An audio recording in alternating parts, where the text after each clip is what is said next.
saudara, saya ucapkan selamat sore. Saudara, sungguh luar biasa sekali kalau pada sore hari ini kita boleh 2 kali beribadah. Kita ambil 2 gomer, saudara ya. Saudara, hari ini saya 3 gomer, saudara, dari pagi sampai sekarang saya belum istirahat, saudara. Tapi saya percaya setiap orang yang berkorban buat Tuhan, itu pasti setiap korbannya, setiap persembahannya itu tidak sia-sia, saudara ya. Seperti tadi pagi, saudara ya, kalau kita belajar mengenai bendaharanya Tuhan. Saudara, bendahara ini bukan berbicara mengenai soal uang saja, tapi bendahara ini berbicara soal kepercayaan Tuhan. Bendahara ini berbicara soal jabatan yang Tuhan berikan kepada seseorang. Karena saudara, tugasnya bendahara itu hanya dia mengeluarkan uang yang bukan uangnya, saudara. Sekali lagi, bendahara itu tugasnya hanya mengeluarkan uang yang bukan miliknya. Jadi, saudara ya, bendahara ini dia punya kas besar yang dikasih, yang di dalamnya itu diisi oleh tuannya, dan tuannya tinggal perintah. Kamu kasih ke si A, kamu kasih ke si B, kamu kasih ke si C. Dan bendahara ini harusnya dia nurut, saudara. Tetapi di dalam firman tadi pagi, ada orang-orang yang sudah diberikan kepercayaan, saudara, sama Tuhan, dia tidak nurut. Sehingga kepercayaan yang Tuhan sudah berikan itu, baik itu besar, baik itu kecil, baik itu menengah, sama Tuhan diambil, saudara. Dan ketika diambil, saudara lihat, dia tidak bisa bekerja, otomatis dia bangkrut. Dia mencangkul tidak bisa, dia mau ngapa-ngapain tidak bisa. Saudara, setiap dari kita punya kepercayaan yang berbeda-beda. Ada yang 1 talenta, ada yang 2 talenta, ada yang 5 talenta. Tapi apapun kepercayaan yang Tuhan taruh dalam hidup kita, kita harusnya tidak seperti bendahara yang tadi, saudara. Kita dipercaya mungkin secara keuangan 1 juta, kita setia, saudara. Kasih perpuluhan, bukan istilahnya memberi, saudara, tapi mengembalikan. Beda, memberi dengan mengembalikan itu berbeda. Kalau memberi itu keluar dari kita. Tapi kalau mengembalikan, saudara, itu bukan punya kita. Itu Tuhan yang kasih, kita kembalikan. Sama Tuhan dipercaya, kamu tak percaya ini loh, Cetiau 1 juta, kamu kembalikan yang 10 punya saya. Itu kan sebuah kepercayaan, saudara. Tetapi kalau sebuah kepercayaan ini tidak dilakukan dengan setia, saudara, buru-buru 10 juta, buru-buru 1 juta, saudara, 100.000 pun, 10.000 pun susah untuk cari, saudara. Saudara, ketika saya merenungkan itu, saudara, apa sih gunanya buat Tuhan? Dia menerima persembahan, apa Tuhan merasakan langsung persembahan saudara dan saya? Baik itu 100.000, 1 juta, ataupun lah kita berbicara di dalam Alkitab zaman dulu, saudara, persembahan bukan berupa uang, persembahan berupa kambing dan domba dibakar. Coba saudara bayangkan, asapnya itu apakah bisa sampai langsung ke langit, ke surga? Enggak, saudara. Paling cuma 1 meter, 2 meter, atau paling mentok 4-5 meter, gembus angin hilang asapnya. Tapi kenapa, saudara? Persembahan itu dituntut sama Tuhan sampai Tuhan memberikan 1 gelar. Kalau kamu tidak memberikan perpuluhan, kamu pencuri, penjahat. Saudara, karena apa, saudara? Tuhan bukan mau persembahannya. Tuhan bukan mau uangnya. Tuhan lihat di balik saudara mempersembahkan itu. Ada hati yang mau mempersembahkan, ada hati yang mau berkorban enggak? Saudara, Tuhan tidak rasakan uang saudara. Tuhan tidak rasakan itu asap persembahan domba dan kambing, tidak rasakan, saudara. Tapi Tuhan mau melihat hati-hati yang mau berkorban. Saudara ingat Abraham dan Ishak, saudara. Saudara, apa sih gunanya Tuhan minta Ishak sama Abraham?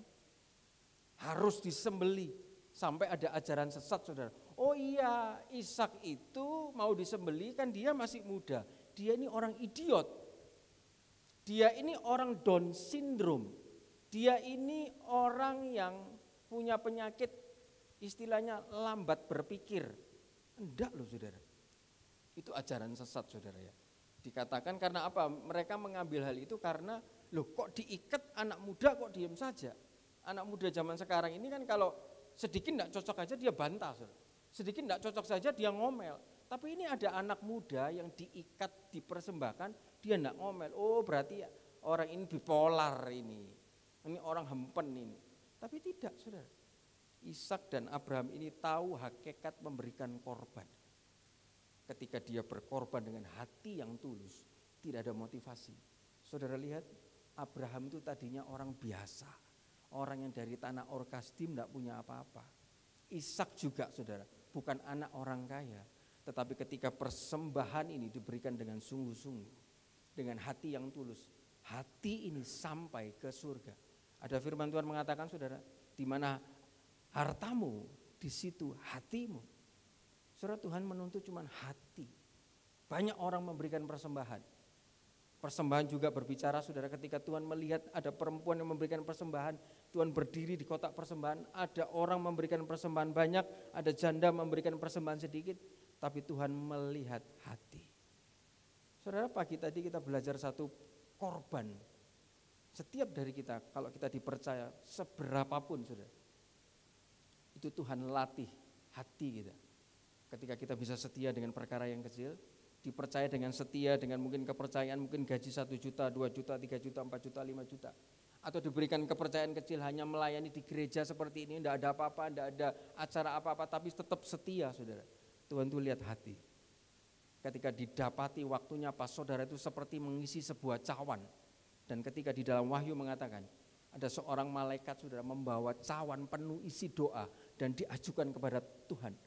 Dan Wahyu mengatakan, cawan ini berisi doa orang-orang benar.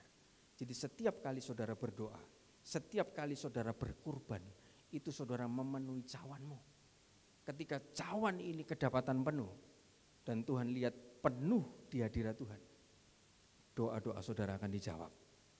Karena saudara sudah setia, baik dipakai sebagai bendahara, baik dipakai sebagai jemaat, baik dipakai sebagai pelayan, baik dipakai sebagai apapun, kedapatan setia, kedapatan dia mau berkurban, tidak dicuri, tidak dikemplang, tidak dihutang. Berapa banyak, oh aku enggak nyuri kok, tetapi tak hutang dulu ya, tak pakai dulu ya. Saudara, takaran yang kita pakai, itu akan diukurkan kepada kita. Saudara, saya punya takaran, apa yang saya dapat saya langsung kasih. Karena saya punya iman saudara, saya tidak mau tahan itu apa yang menjadi bagian Tuhan. Berarti Tuhan juga sama, apa yang jadi bagian saya, dia tidak akan tahan-tahan buat saya. Tapi kalau kita dapat, kita hutang, kita tahan saudara. Oh kamu ukuranmu seperti itu ya sama saya. Firman Tuhan mengatakan ukuran yang kau pakai akan kuukurkan kepadamu. Saudara, tapi kalau kita seperti tadi pagi ada yang, oh standarnya 10, tapi kok dia bisa 50 ya. Saudara, Tuhan juga pakai ukuran itu. Ukuran yang kita pakai akan diukurkan. Kita tahan, berkat juga tertahan. Kita curi, kita ambil yang bukan haknya kita.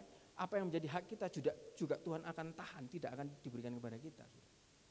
Ukuran yang kita pakai akan diukurkan kepada kita. Saudara, kita tidak bisa hidup seperti orang-orang yang seperti ini.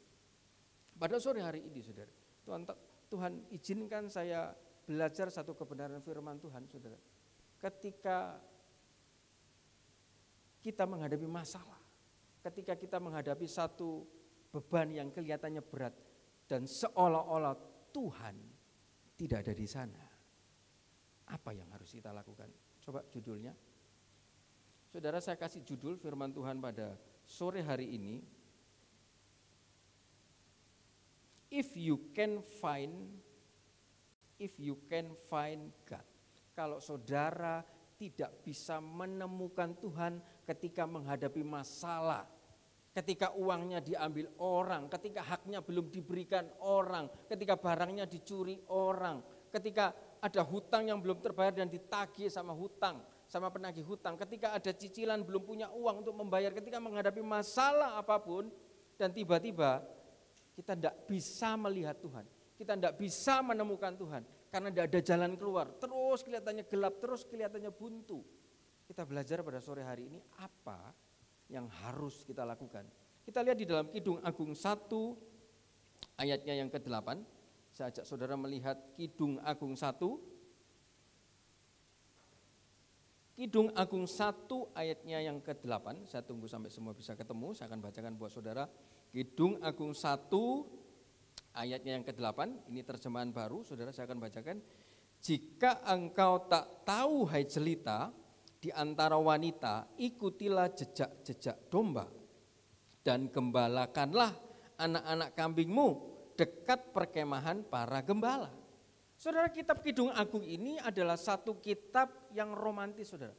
Satu kitab yang berisi kata-kata pujian, kata-kata yang ketika seseorang senang dengan orang yang lain, cinta kepada seseorang, saudara, dia puji, dia kasih kata-kata yang indah, kata-kata yang romantis.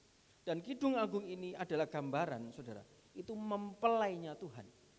Tuhan itu nanti kita semua ini akan dijadikan mempelainya Tuhan, saudara. Orang kalau mau menikah, saudara, mempelai itu harus dihias, harus di make up, dan bahkan juga harus mungkin di spa, di sauna supaya bersih, bolotnya keluar semua. Karena dia akan memasuki satu pernikahan, saudara. Saudara, kita semua ini akan dijadikan nanti mempelainya Tuhan. Ada perjamuan kawin anak domba. Dan Kidung Agung ini, saudara, mengajar kita untuk kita semua itu akan disiapkan jadi mempelai. Dan di dalam ayat ke-8 ini, saudara, ada seorang kekasih, saudara, yang berbicara kepada pasangannya. Pasangan yang dicintainya, yang mempunyai hubungan yang sangat baik. Dia bilang sama pasangannya, kalau kamu lagi tidak ketemu sama aku, kalau kamu lagi tidak bisa lihat aku, dikatakan ikutilah jejak-jejak domba. Saudara, saya selidiki di dalam terjemahan TPT atau The Temptation, saudara. Terjemahan The Temptation mengatakan bahwa dalam bahasa Inggrisnya, listen my radiant one, if you ever lost sight of me. Kalau kamu sedang tidak bisa melihat aku, just follow in my footstep when I care my lover. Hanya kamu ikuti jejak langkahku di mana aku menjaga kamu, yaitu kekasihku. Dan juga dikatakan, come with your burden and cares, come to the place near the sanctuary of my shepherd. Hai kekasihku yang jelita, dengarkanlah kalau kamu sampai tidak menemukan, tidak melihat aku. Ikutilah jejak langkahku, kemana aku memimpin kekasih-kekasihku, datang bawa seluruh bebanmu, datanglah mendekat ke tempat kudus dari para gembalaku. Saudara, di sini kekasih ini sedang mengajarkan kepada mempelainya, kamu tidak selamanya kita akan bergandeng tangan terus, bersama-sama terus. Ada saatnya ketika kamu sendiri, kamu harus hadapi masalah itu sendiri, kamu harus ketemu orang itu sendiri, dan kamu tidak, dan saya sedang tidak ada bersama-sama dengan kamu.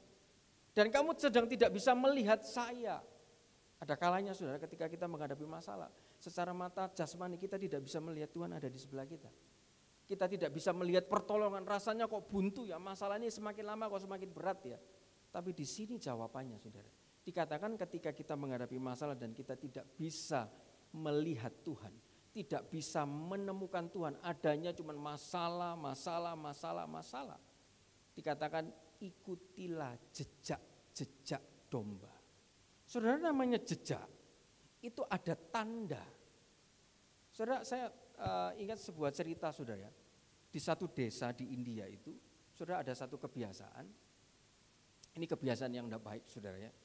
Seorang anak yang sudah menikah, saudara, dan dia itu harus hidup sendiri dengan suami istri ini, saudara. Dan ketika didapati orang tuanya yang sudah tua, saudara, itu dia harus istilahnya membuang orang tua ini ke hutan, saudara. Karena memang di situ kebiasaan di suku pedalaman di India itu, bahwa ya sudah, kamu sudah umur, kamu harus jalan sendiri, orang tuamu kamu tidak usah urus, kamu taruh di hutan. Dan oleh karena kebiasaan itu, saudara, si anak itu mulai menggendong ibunya untuk masuk ke hutan. Saudara. Ketika menggendong, saudara, dia tidak tahu bahwa setiap tapak demi tapak ibunya itu mengambil daun, merobeknya dan dibuang. Mengambil daun, merobeknya dan dibuang. Mengambil daun, merobeknya dan dibuang. Dan tiba dia masuk ke hutan yang dalam, saudara. Ibu ini tahu bahwa dia ini akan dibuang sama anaknya. Dan anaknya cuma bilang, "Mah, sudah ya, ini kan peraturan adat. Saya tinggal mama di sini ya." Mamanya cuma pesan begini, sudah. "Anak, kamu hati-hati ya ketika kamu berbalik. Kamu dari kecil sudah tak besarkan, ini terakhir aku lihat kamu. Aku senang melihat kamu. Kamu nanti kalau pulang jangan sampai kesasar. Karena aku sudah petik itu daun-daun dan ranting itu, kamu tinggal ikuti jejak itu, kamu bisa pulang kembali ke istrimu." Saudara, anaknya itu nangis luar biasa. Padahal dia kepingin membuang ini ibunya, tapi ibunya ketika mau dibuang tetap mau memperhatikan anaknya. Saudara, pepatah dunia mengatakan, kasih orang tua itu sepanjang masa, tapi kasih anak cuma sepanjang gala. Saudara, anaknya itu nangis dan dia gendong ibunya, sudah tidak jadi dibuang. Dia gendong ibunya lagi, dia ikuti jejak itu dan akhirnya dia kembali pulang. Sama dengan Tuhan, saudara. Ketika dia berbicara kepada kita, dia punya jejak, dia punya tanda-tanda yang kita bisa lihat. Salah satu tanda, saudara, lihat saudara, ketika setelah hujan, saudara, itu ada sebuah tanda yang namanya itu adalah pelangi atau rainbow. Saudara, tanda busur ini sengaja Tuhan taruh, saudara, supaya mengingatkan dia bahwa dia tidak akan menghukum manusia itu lagi. Saudara, kenapa kok dia sampai menghukum manusia itu, saudara? Ini adalah zamannya Nuh, saudara. Karena pada waktu zaman Nuh, saudara, banyak orang-orang di sana itu Tuhan ngomong tidak didengar, banyak penyembahan berhala, banyak perselingkuhan, banyak kenajisan, banyak percabulan, saudara. Sampai Nuh bilang, ayo ikut masuk Bahtera. Oh enggak usah ngikuti Bapak Nuh itu orang gila. Saudara, tanda itu sama Tuhan ditaruh di langit. Dan itu salah satu jejak yang Tuhan berikan kepada kita semua. Kalau kita melihat tanda itu, saudara, kita lihat. Ketika Tuhan menghukum pada zaman Nuh, semua orang mati, cuma satu keluarga yang tidak mati. Kenapa, saudara? Karena hanya satu keluarga ini saja yang mau mendengar itu firman, yang mau taat, mau melakukan apa yang menjadi kehendak dan isi hatinya Tuhan. Nuh itu, saudara, saya pernah sampaikan, dia sudah buat Bahtera itu, waktunya itu lama, saudara. Pada waktu buat itu tidak seperti sekarang, sudah ada alat berat, tidak ada apa-apa, saudara. Masa buat Bahtera di atas gunung, saudara. Dia itu sudah mingguan, bulanan, dan bahkan tahunan dibully sama orang Nuh, keluarganya itu orang Xinjiang, orang gila. Ngapain buat Bahtera di atas gunung? Oh enggak musim hujan, musim kemarau ngapain, saudara? Tapi lihat, saudara, kesetiaan Nuh, akhirnya Bahteranya toh selesai, saudara. Coba kadang ada orang yang diomongi orang, kamu ngapain begitu? Sudah mulai kendor lagi. Tapi Nuh, saudara, kenapa Tuhan pilih Nuh? Karena dia tahu orang ini bisa dipakai. Orang ini taat, orang ini setia, orang ini tidak bakal gagal. Diselesaikan itu Bahteranya, saudara. Tugas pekerjaan Tuhan, pelayanannya Tuhan dilakukan sampai selesai. Dan ketika selesai, saudara, Tuhan masih kasih kesempatan loh. Suruh orang-orang itu masuk. Oh malah diketawai, saudara. Habis diketawai ya sudah. Pasang demi pasang hewan itu jumlahnya mungkin bukan puluhan, pasti ratusan, saudara. Masuk ke dalam Bahtera. Dan ketika itu Tuhan sendiri yang nutup. Dia pakai kuasanya, ditutup lap itu Bahtera itu, saudara. Habis begitu Tuhan, hujan turun begitu lebat, banjir datang, gelombang datang. Tapi Nuh satu keluarga ini selamat. Jadi tanda itu pelangi itu kita ingat kalau kita ini setia sama Tuhan. Kita itu terlindung di dalam Bahtera. Dan kita lihat, saudara, Nuh juga, tanda itu juga mengingatkan kita. Nuh itu selama 150 hari lebih terombang-ambing, gelombang yang tidak jelas, saudara. Tapi tidak ada persungutan baik dari Nuh, baik dari istrinya, baik dari anaknya, baik dari menantunya. Karena itu perlu dalam satu rumah tangga, saudara. Ketika mau mengalami mukjizat Tuhan, mau mengalami kita diingat sama Tuhan, saudara, perlu ada kesatuan. Tidak bisa, saudara, yang suaminya rohani, yang istrinya rohana. Pasti jadi pertengkaran, saudara. Pasti tidak cocok jalan pikirannya. Orang tuanya rohani, anaknya tidak rohani, saudara. Pasti ada pertengkaran, saudara. Tetapi kalau dalam satu rumah tangga ini satu frekuensi, saudara, mengalami masalah, mengalami gelombang, saudara, mungkin bisa juga istrinya komplain. Aduh, kamu ngajak kita ke sini, lihat tentu. Kita ya apa ini kita keluar? Gimana? Ada setirnya enggak Bahtera? Oh enggak ada, aku enggak disuruh Tuhan buat setir. Bisa ngomel mungkin, saudara. Lihatin, zaman Nuh juga, saudara, itu belum makan daging, saudara. Tuhan suruh, saudara, cuman memasukkan sepasang demi sepasang. Saudara, makan makanan yang saudara enggak biasa itu enggak enak loh, saudara.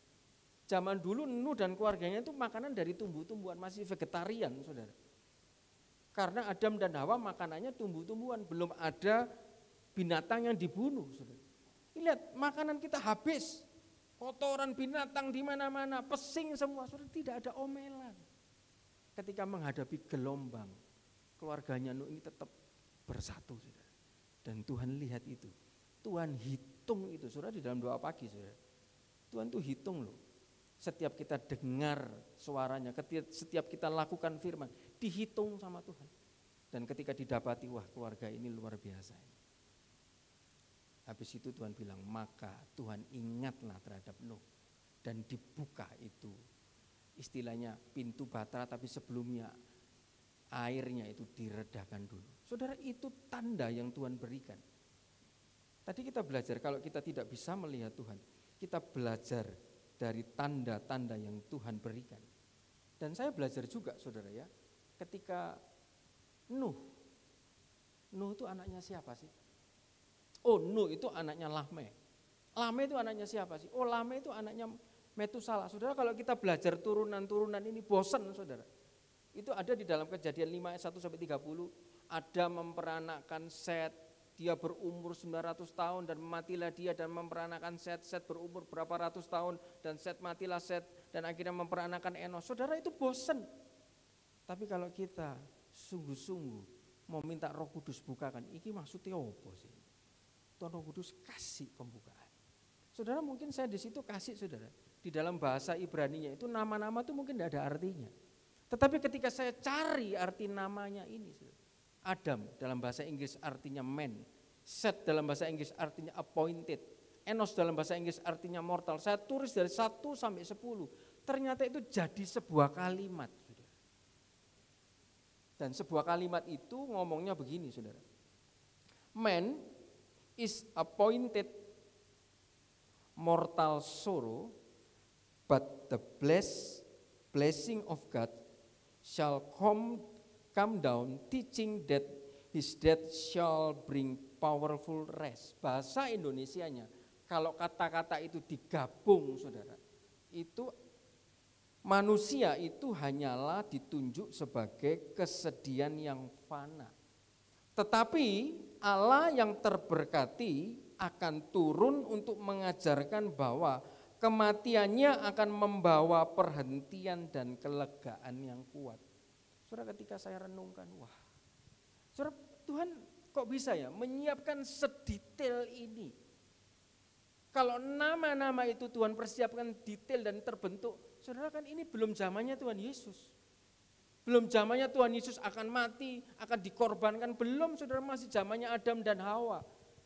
Tapi saya di sini berpikir kalau dia bisa detail saja memperhatikan seperti ini terhadap rencananya, apalagi terhadap hidup saudara dan saya.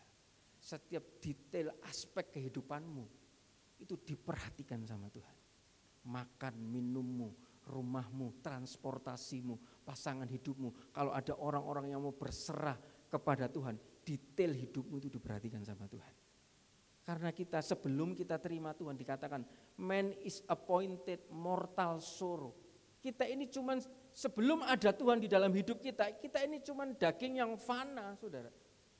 Jadi betul, saudara, ketika kita terima Tuhan, dibaptis, saudara, dibaptis itu tidak lihat umur berapapun, saudara. Kalau dia percaya Tuhan belum dibaptis, biarpun seperti Ibu Ratna atau Ibu Meliana, umur berapapun kalau belum dibaptis, kalau mau, monggo, saudara. Karena ketika kita dibaptis, saudara, itu Allah masuk dalam hidup kita. Yang fana ini jadi abadi. Yang fana ini jadi rohani, dimasuki Allah, saudara. Ketika dimasuki Allah dikatakan, saudara, oleh karena kematiannya kita mendapatkan rest, kelegaan. Ketika ada Allah dalam hidup kita, saudara, pekerjaan kita tuh bisa lega, keuangan kita bisa lega, kesehatan kita bisa lega. Dan bukan hanya itu, kita mendapat kelegaan kekal di surga sana. Saudara, ketika saya belajar itu, wah, Tuhan persiapkan arti nama-nama ini, dan ketika saya bentuk dalam sebuah kalimat, ada sebuah arti yang kita semua tahu, saudara. Dan kita mau belajar, saudara, bahwa kalau Allah bisa mempersiapkan sedetail itu, saudara, kita mau belajar bahwa Tadi dikatakan ketika kita tidak bisa melihat Tuhan, ketika kita tidak bisa menemukan Tuhan di tengah-tengah masalah kita, tahukah saudara, mukjizat itu bisa terjadi dengan saudara mengingat. Loh, mana ada ayatnya? Saudara, next selanjutnya dalam Kejadian 11 ayat 6b. Dan ia berfirman, mereka ini satu bangsa dengan satu bahasa. Untuk semuanya ini barulah permulaan usaha mereka. Mulai dari sekarang, lihat saudara, apapun juga yang mereka rencanakan, tidak ada yang tidak akan dapat berhasil. Saudara, rencanakan ini bahasa Inggrisnya adalah imagine. Apa yang mereka bayangkan, apa yang mereka ingat, itu bisa terjadi dari sesuai yang mereka bayangkan, dari sesuai yang mereka ingat. Saudara, ini adalah zamannya zaman Babel, saudara. Babel waktu itu masih satu bahasa, satu bangsa. Saya belajar ini, orang zaman dulu saja, saudara, belum ada alat berat, belum ada mungkin material-material yang bisa mendukung untuk membangun sebuah konstruksi yang begitu tinggi, saudara. Mungkin mereka tidak mengerti caranya membuat fondasi, setros, batu kali, dan segala macam, saudara. Tetapi cukup dengan satu bahasa, satu bangsa. Satu ini berarti kan jadi satu, rukun, saudara. Dikatakan ketika rukun, saudara, berkat itu Tuhan perintahkan itu berkat. Dan di sini juga ketika satu bahasa, satu bangsa, apa yang mereka pikirkan, apa yang mereka ingat, saudara, itu bisa terjadi. Nah, masalahnya, pertanyaannya, hari-hari ini yang kita pikir itu apa, saudara? Kalau kita pikir, ingat yang jahat, yang jelek, maka saudara, sesuai dengan firman Tuhan, apa yang engkau ingat itu yang terjadi. Mana ada ayatnya. Saudara, kita buka di dalam Ulangan 7, saudara, di dalam Ulangan 7 ayat yang ke-17. Saya akan tunjukkan kepada saudara, dengan saudara mengingat saja, itu akan terjadi mukjizat Tuhan. Ulangan 7 ayat yang ke-17. Saya akan bacakan buat saudara. Ulangan 7 ayat 17, saya tunggu. Ayat 17, demikian firman Tuhan. Jika sekiranya engkau berkata dalam hatimu, bangsa-bangsa ini lebih banyak daripadaku, bagaimanakah aku dapat menghalaukan mereka? Maka janganlah engkau takut kepada mereka. Ingatlah selalu apa yang dilakukan Tuhan Allahmu terhadap Firaun dan seluruh Mesir, yakni cobaan-cobaan besar yang kau lihat dengan matamu sendiri, tanda-tanda dan mukjizat-mukjizat tangan yang kuat dan lengan yang teracung yang dipakai Tuhan Allahmu untuk membawa engkau keluar. Ini jawabannya, demikianlah juga akan dilakukan Tuhan Allahmu terhadap segala bangsa yang engkau takuti. Saudara, pada waktu itu Israel itu disuruh Tuhan menaklukkan bangsa-bangsa yang kuat, saudara. Tapi Tuhan ngomong, kalau kamu ketemu bangsa yang besar, bangsa yang susah, ketemu satu bangsa yang mungkin ilmu perangnya lebih tinggi daripada kamu tidak usah takut. Kamu cukup apa? Ingat. Kamu cukup imagine, kamu cukup bayangkan, kamu cukup berpikir, ingat dulu bangsa Mesir yang besar. Dengan tanganku yang kuat, aku bisa kalahkan mereka. Pada saat engkau mengingat itu, firman Tuhan mengatakan, demikianlah akan aku lakukan kembali kepadamu. Saudara, ternyata Tuhan sudah kasih jawaban. Ketika kita menghadapi masalah, kita belum lihat jalan keluar. Jangan terburu-buru bersyukur, saudara.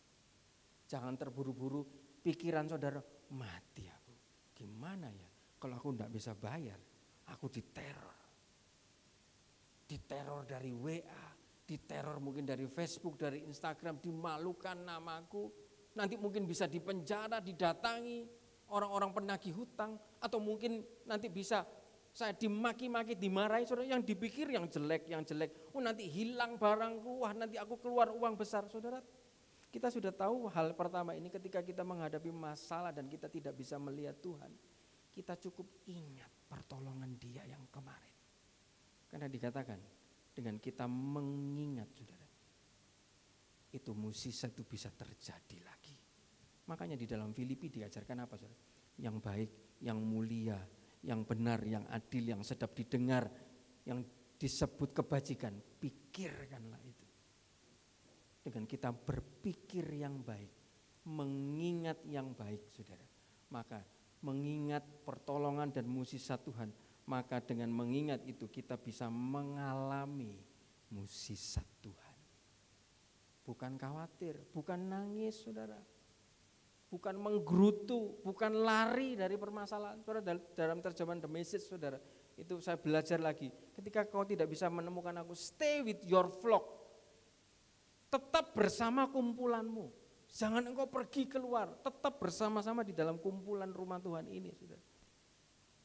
Saudara, dengan kita mengingat berpikir yang baik, berpikir mukjizat Tuhan yang lalu sudah Tuhan lakukan dalam hidup kita, itu Tuhan bisa lakukan kembali. Tahukah saudara, ketika kita berpikir tentang Yesus, kita bisa sesakti Yesus. Loh, mana ada seperti itu. Saudara, kita akan buka dalam satu cerita, saudara, di dalam Matius 14 ayat 28 sampai dengan 30, saudara. Matius 14, dengan hanya kita berpikir saja tentang Yesus, tentang mukjizatnya Yesus, kita bisa jadi seperti Yesus. Jadi seperti Yesus berarti kan kita juga sakti seperti Yesus, saudara. Itu bahasa saya, saudara, supaya saudara lebih nangkep, saudara. Di dalam Matius 14, saya akan bacakan buat saudara. Matius 14 ayatnya yang ke-28, saudara. Dikatakan firman Tuhan. Lalu Petrus berseru dan menjawab dia, Tuhan, apabila engkau itu, suruhlah aku datang kepadamu berjalan di atas air. Kata Yesus, datanglah. Maka Petrus turun dari perahu dan berjalan di atas air mendapatkan Yesus. Saudara, tahukah saudara, pada waktu itu Petrus ini dan murid-murid Yesus itu, dia baru jadi muridnya Yesus. Dia baru kenal tentang Yesus, tapi dia sudah melihat, wih, guruku ini hebat ya. Guruku ini mungkin bahasa sekarang ini, Sun Gokong aja kalah, ilmunya tinggi, sakti. Orang mati bisa dibangkitkan, orang buta bisa melihat, orang lumpuh bisa berjalan. Tapi mereka cuma nelayan, saudara. Wih, 5 roti 2 ikan bisa mencukupi 5.000 orang. Pada saat itu selesai Tuhan ngomong sama murid-muridnya, sudah, kamu bertolak ke seberang dulu, aku tak berdoa di atas bukit. 12 murid Yesus ini naik kapal. Saudara. Kapal ini bukan kapal gede, jangan saudara bayangkan kapal besar ada mesinnya. Cuman perahu biasa. Tadinya air itu tenang, saudara. Mereka ada di atas perahu, mereka sedang berlayar, saudara. Tadinya tenang. Tiba-tiba ketika mereka sampai di tengah, ada gelombang yang begitu besar. 12 murid Yesus mengalami gelombang di dalam perahu yang kecil itu, saudara. Dan ketika mengalami gelombang, 12 murid itu 50%-nya itu nelayan loh, saudara. Saudara, mereka tidak bisa apa-apa. Di tengah laut mereka mau minta siapa? Pertolongan siapa? HT juga tidak ada. Mau berteriak sama siapa? Hujan badai begitu besar, saudara. Mereka tidak punya sekoci. Mereka harap pada siapa? Tapi tiba-tiba Tuhan Yesus itu jalan di atas air, saudara. Lihat, ketika Tuhan Yesus jalan di atas air, saudara, itu murid-muridnya ketika di tengah masalah mereka kebingungan, yang diingat bukan lagi Yesus, yang diingat, wah aku ini mati ini, nyesel aku melok Tuhan ini, kok ditinggal seperti ini. Lihat saudara, mereka lihat Tuhan itu seperti hantu. Orang-orang yang di tengah masalah, dia bingung, dia bimbang, dia tidak tenang, saudara. Kita mau ngomong tentang Tuhan, Tuhan bisa jadi hantu, saudara. Kita bahkan mungkin bisa dimaki-maki, saudara. Tapi ada satu orang, saudara. Ada satu orang, dia mengucapkan kata-kata yang berbeda. Dia ngomong, kalau engkau itu Tuhan, berarti kan dia berpikir itu Tuhan. Berarti kan dia itu ingat Tuhan. Kalau engkau itu Tuhan, suruh aku datang kepadamu. Berarti di saat gelombang, di saat badai, di saat tidak ada pertolongan, di saat masalah yang begitu besar, 11 murid ini tidak ada yang ingat, tidak ada yang berpikir tentang Yesus, pikirannya cuma mati, susah, hantu. Tapi ada satu orang yaitu Petrus, kalau engkau itu Tuhan, suruh aku datang. Berarti kan dia berpikir dan ingat, oh kalau memang itu guruku, aku gak khawatir. Aku sudah lihat kok saktinya dia. Saudara, ada satu orang Petrus, dia ngomong, kalau engkau itu Tuhan, suruh aku datang. Dan tiba-tiba Tuhan ngomong, kamu datang. Saudara, itu enggak gampang loh saudara. Saudara, saya ini ada di atas kapal, lagi gelombang angin besar, harus keluar dari perahu. Menginjak air, berat jenis manusia dengan berat jenis air itu berbeda. Saudara mau lempar itu batu pasti langsung tenggelam saudara. Tapi saudara, saya coba berhenti di sini dan saya renungkan dan saya praktek kalau saya jadi Petrus. Tuhan, kalau itu kamu suruh aku datang, berarti kan saya harus keluar, langkahkan satu kaki. Tapi kalau pandangan saya lihat ke sini, waduh ini air ini, aku sih manusia normal ini. Saya yakin saudara, Petrus tidak lihat kakinya, pandangannya dia lihat Yesus. Matanya tertuju pada Yesus. Pikirannya, ingatannya dia lihat gurunya. Dengan tidak disangka-sangka dia langkahkan satu kaki, tek. Wih, bisa ya, langkahkan dua kaki, tek. Wih, kok enggak jatuh ya. Lihat, dia jadi seperti Yesus. Orang yang berpikir tentang Yesus, orang yang ingat tentang kuasa pertolongan Yesus. Bukan hanya Yesus saja yang mengalami mukjizat berjalan di atas air. Tapi Petrus, manusia biasa, bukan son of God, bukan anak Allah. Tapi ketika dia pandang Yesus, ingat Yesus, pikirannya dipenuhi dengan Yesus, dia bisa berjalan juga di atas air. Saudara, maksudnya berjalan di atas air apa? Saudara, berjalan di atas kemustahilan. Saudara, mungkin bagi saudara, wah ini cuma cerita dongeng. Tidak saudara, ini adalah cerita Alkitab. Kalau kita mengalami masalah yang bagi kita itu berat saudara, pandangan kita fokuskan kepada Yesus. Pikiran kita ingat pada pertolongan Yesus. Karena di dalam Ulangan kita pikir ingat saja, demikianlah aku akan lakukan kembali. Saudara bayangkan, Petrus itu jalan. Wih, saya bayangkan ya, kalau jalan di atas air sudah satu tapak, dua tapak. Wih, bisa ya. Sementara murid yang 11, dia tetap mengalami gelombang. Murid yang 11, dia cuman melongo jadi penonton saudara. Wih, koncoku rek, temanku ya, kok bisa ya dia jalan di atas air. Hanya cuman dia pandang Yesus, dia enggak lihat masalah. Saya yakin kalau dia lihat ke bawah, pasti dia tenggelam. Lah ini masalahnya. Ketika orang sudah jalan, ini kan misal Tuhan Yesus di sana sudah. Saya dipanggil Tuhan, kalau kamu itu suruh aku datang. Oke, aku datang. Saya Petrus jalan satu tapak, dua tapak. Wih, bisa ini. Air loh ini. Wih, bisa ya.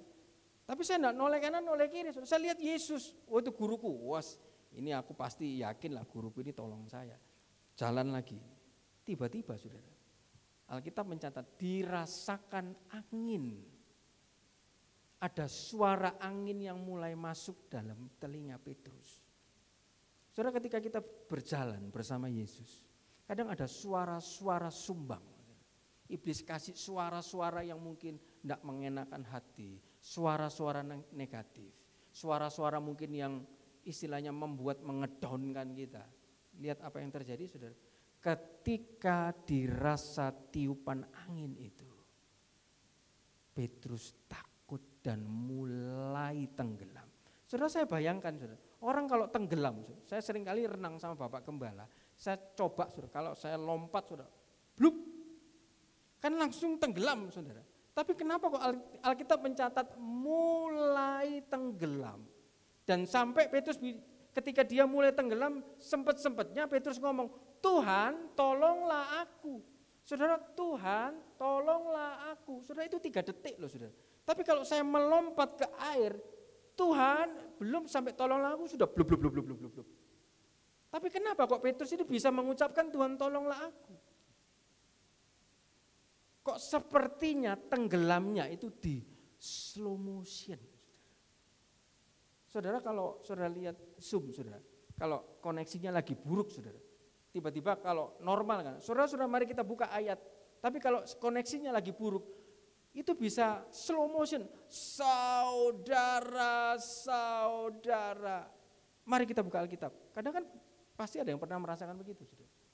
Saudara lihat, orang yang pikirannya lagi tertuju sama Yesus, dia ada suara angin yang dia masuk dan Tuhan tidak sampai izinkan dia tenggelam. Tuhan tidak izinkan sampai air itu masuk ke hidungnya.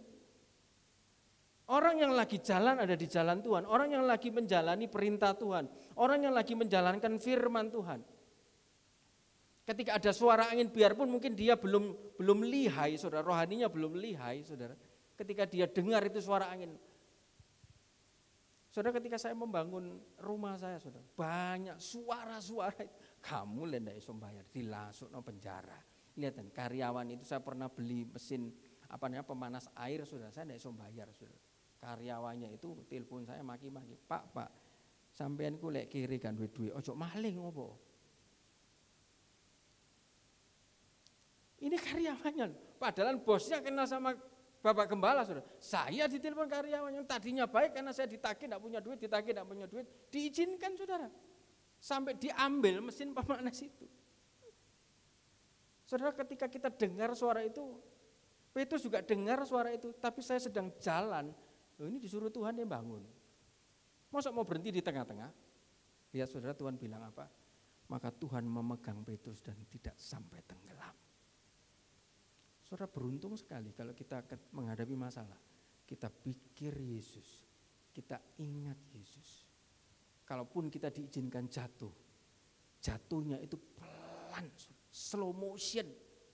Mungkin ya wis lah, kamu kan kerjaanmu 5. Ya karena gara-gara kamu dengar suara yang bukan dari suaraku, suara-suara sumbang, suara-suara yang diizinkan iblis ngomong, tiba-tiba mancap, iya ya takut, gemetar, segala macam yang jelek-jelek muncul. Ya sudahlah, 1 ini saja tenggelam, 4 tak jaga. Saudara lihat, Petrus tidak diizinkan sampai jatuh tenggelam, ada tangan Tuhan. Karena fokusnya, pikirannya, ingatannya cuman Tuhan. Dan tahukah saudara, ketika saudara ingat yang jelek, itu bisa membutakan mata saudara. Saudara tidak bisa melihat berkat Tuhan yang Tuhan sudah sediakan. Saudara tidak bisa melihat sumur yang Tuhan sudah sediakan. Saudara, ada satu kisah lagi, saudara. Ketika kita pikir dan ingat mengenai ketakutan, kebimbangan, kekhawatiran, itu bisa menutup berkat Tuhan. Saudara nanti baca di rumah di dalam Kejadian 21 ayat 14 sampai 19. Mengapa ya saudara? Kadang-kadang dalam hidup manusia itu berkat itu tidak ada, hidup itu seperti padang gurun, kok cari uang tuh susahnya minta ampun, semuanya kok kering, lakukan itu gagal, ini gagal. Mau usaha kecil aja mungkin usaha mungkin jualan kelapa saja atau jualan buah atau mau beli sepeda motor, mau beli yang kecil-kecil saja susah, saudara. Saudara, kadang-kadang kita harus belajar dari firman Tuhan. Karena kalau ada orang-orang yang berpikir ketakutan, kebimbangan, iri hati, dendam, saudara, itu yang terjadi sesuai dengan yang dipikir. Dan di dalam Kejadian 21, 14 sampai 19 ini, saudara, ada sebuah cerita, saudara.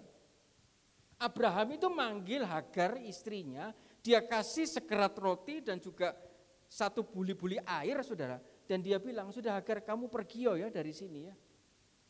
Tidak dikasih keledai, tidak dikasih kuda, padahal Abraham itu kaya, saudara. Bayangkan hancur hatinya ini si Hagar. Oh, kurang ajar Pak Bram ini. Habis manis apa dibuang. Saudara, dia sudah punya anak loh. Punya anak Ismail, sudah hidup bersama-sama, saudara. Tiba-tiba gara-gara ngikuti suaranya Sarah, saudara. Tiba-tiba ya sudahlah, daripada rame. Kadang ada orang di dalam keluarga itu sudah daripada rame, dia ngalah, saudara. Dia panggil itu Hagar. Ini ya, ini roti, ini sekerat buli-buli air, sudah kamu pergi oh. Saudara, kok tega ya Abraham ini ya. Hagar ini sudah diambil jadi istrinya, sudah hubungan suami istri, sudah punya anak, disuruh pergi ke padang gurun, perempuan, tidak dikasih mungkin pengawal. Saudara, saya sampai sekarang pun saudara, saya kalau istri saya pergi sendirian, saya masih tidak boleh, sudah tak antar saja. Kalau dekat-dekat ya sudah, kamu boleh bawa mobil. Saudara, karena saya mikir, karena saya sayang sama dia. Ini Abraham, saudara, sudah punya anak, sudah ditidurinya ini Hagar punya anak, cuma dikasih roti sama air, sudah pergi. Kayak ditempak seperti binatang gitu, saudara. Bagaimana hancur hatinya si Hagar. Saudara bisa bayangkan, sudah hidup bersama-sama, tiba-tiba ditempak begitu saja, tidak dikasih pengawal, tidak dikasih kuda, tidak dikasih keledai, saudara. Ya sudah. Hagar mulai pergi, dia di padang gurun. Dan ada satu cerita, saudara, ketika dia pergi di padang gurun bawa anaknya, persediaan air dan persediaan rotinya ini mulai habis. Nah, ibu-ibu, istri saya, saudara, tadi pulang dari gereja, kok beli susu, susunya anak-anak itu habis. Nafku kok mau firman, sore ae, sakno anak-anak susunya habis. Ya wis, karena saya lihat antri, saudara. Ya sudah, saya harus tunggu setengah jam, sudah setengah jam lebih, ya sudah. Noh, pulangnya kok kamu enggak ngerti perasaan mama ini. Lek anakmu nangis minta susu, enggak ada susu, nunggu sampai malam itu ya apa?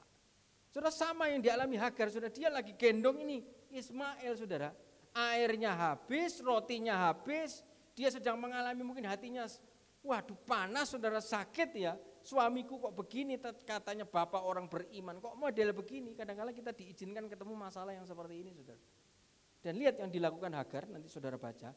Tiba-tiba, saudara, dia berhenti di semak-semak, dibuang nyala itu anaknya di semak-semak, lalu dia lari ke sepemanah jauhnya dan dia menangis. Saudara, ketika itu padang gurun tidak ada siapa-siapa, sepi. Dia mau telepon siapa, tidak ada handphone. Mau panggil siapa, tidak ada siapa-siapa, tidak ada yang menemani kok. Tapi saudara, ketika saya pelajari di situ, berarti kan Hagar ini perlu ditolong. Tetapi kenapa Tuhan tidak utus orang untuk menolong ini Hagar? Tapi Alkitab mencatat saudara, Tuhan mendengar tangisan anak itu. Kenapa yang didengar tangisannya bukan Hagar, saudara? Karena hatinya masih penuh marah, hatinya masih penuh panas, saudara. Kalau orang panas, orang marah, ada dosa di sini, dia berdoa sampai di plafon, tidak bisa kedengaran, saudara. Ada yang jahat di sini, ada pikiran tipu muslihat, saudara. Ada dendam, ada iri, dia nangis jengking seperti apapun, saudara. Itu tidak bisa karena ada sesuatu yang buruk di sini. Saudara nanti baca di situ. Yang didengar itu tangisannya anaknya. Coba saya tunjukkan, saudara, kok kelihatan mukanya ragu-ragu. Kejadian 21, saudara. Yang didengar itu tangisan itu anaknya. Kejadian 21.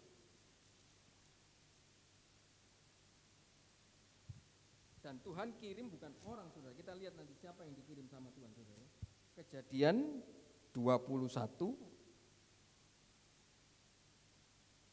ayatnya yang ke-14.